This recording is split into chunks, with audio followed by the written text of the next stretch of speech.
This is what we call self-preservation and self-protection. Dahil sa takot po nila, panic mode na po talaga sila para gawin ang lahat ng mga bagay para proteksyonan sila ang sarili nila or meron silang pinaprotekta na iba.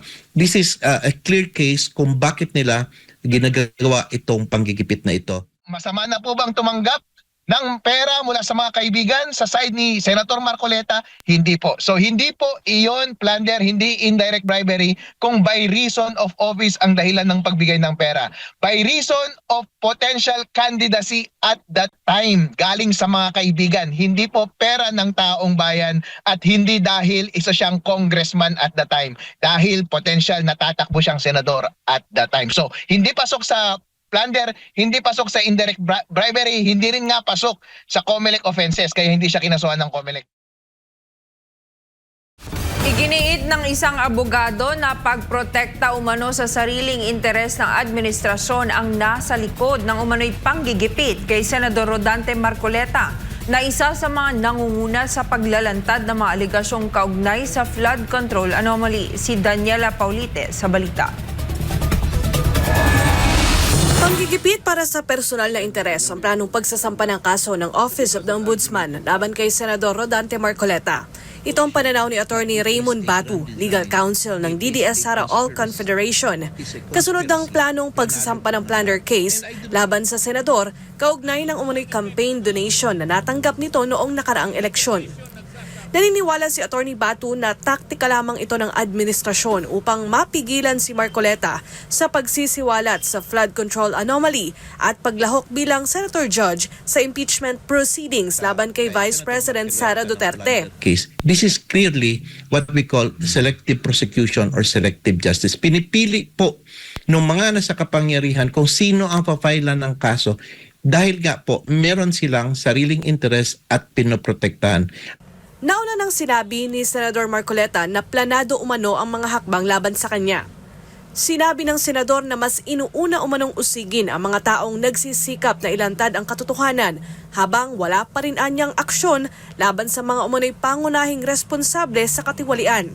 Para kay Attorney Batu, indikasyon umano ito na nasa panic mode ang administrasyon. Anya may tuturing umanong self-preservation o pagprotekta sa sariling interes ang mga hakbang na ginagawa laban kay Senator Marcoleta.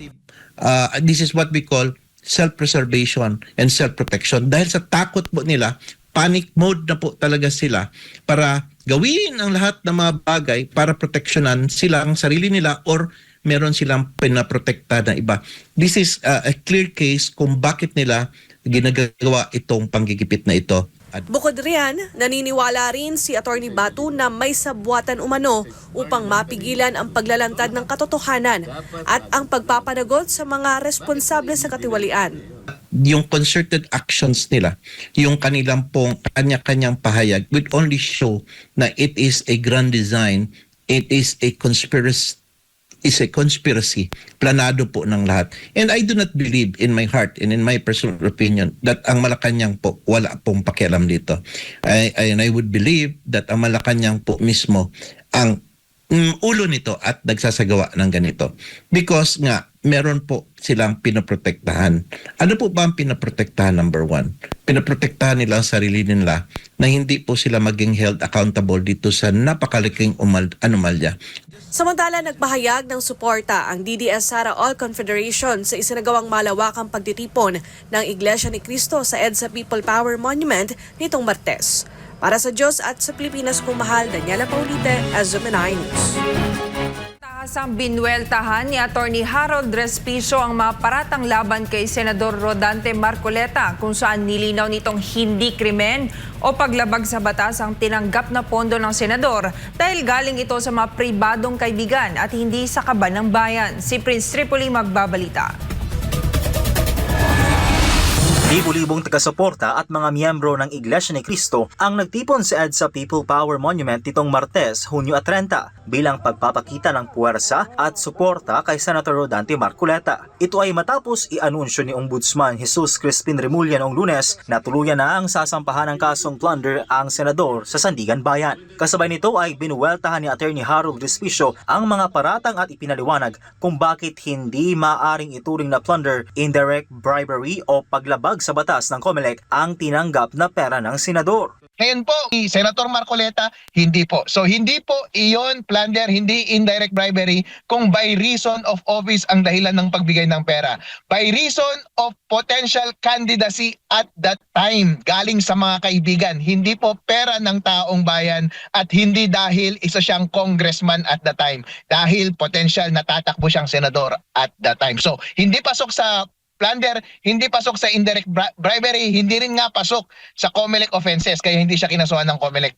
Nilinaw ni Respicio na hindi pa simula ng campaign period noong natanggap ang pera. Base sa jurisprudence o mga nakaraang desisyon ng korte, hindi pa maituturing na opisyal na kandidato ang isang tao bago ang nakatakdang panahon ng kampanya. Sa makatuwid, hindi ito obligadong i-report bilang campaign donation.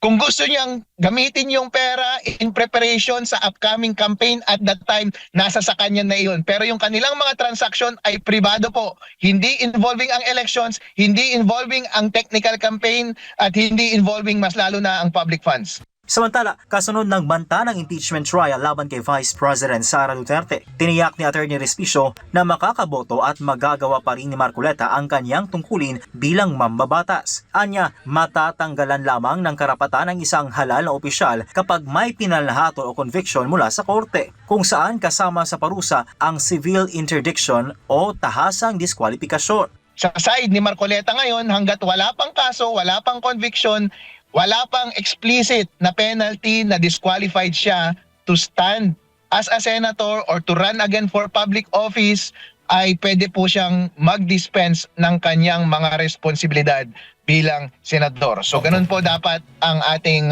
paninindigan. Para sa Diyos at sa Pilipinas kumahal, Rains Tripoli, SMNI News.